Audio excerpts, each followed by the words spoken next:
I am an anti-capitalist, anti-imperialist, but I am not delusional, not totally delusional. There is no version of society that eliminates the need for work.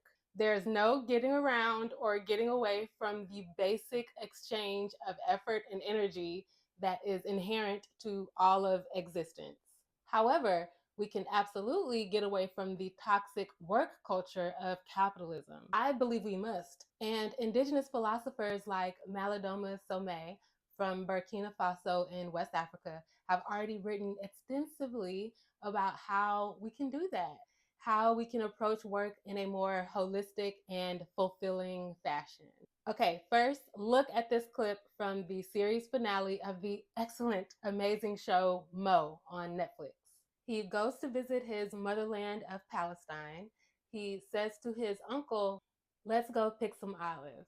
And it immediately cuts to a scene where everyone in the community is singing and dancing among the olive trees.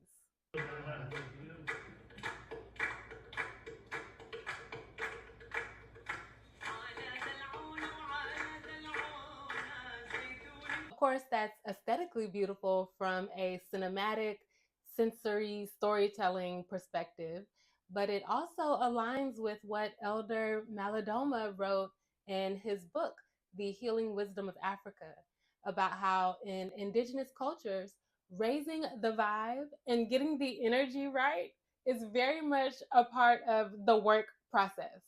For example, when coming together to make pottery, the primary focus is not on production, but on being in communion with each other, with nature, and with spirit, which administers all of that. So before they even start working with the clay, they do something to symbolize and foster that connection. Quote, "They are seated in a circle and they chant until they are in some sort of ecstatic place. And it is from that place that they begin molding the clay," unquote. Chanting, singing, clapping, same thing. He continues, quote, "The purpose is not so much the desire to get the job done, but to raise enough energy for people to feel nourished by what they do. The nourishment does not come after the job.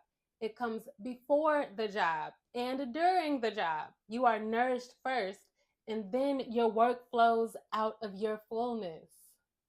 They can sit all day in front of 24 mounds of clay, doing nothing but chanting until the last hours, when, in a flurry of activity, all kinds of pots come forth. Imagine a job where 2/3 of the time was spent chanting and 1/3 was spent in production, unquote. And yeah, imagine that. That's what work can look like in a post capitalist society.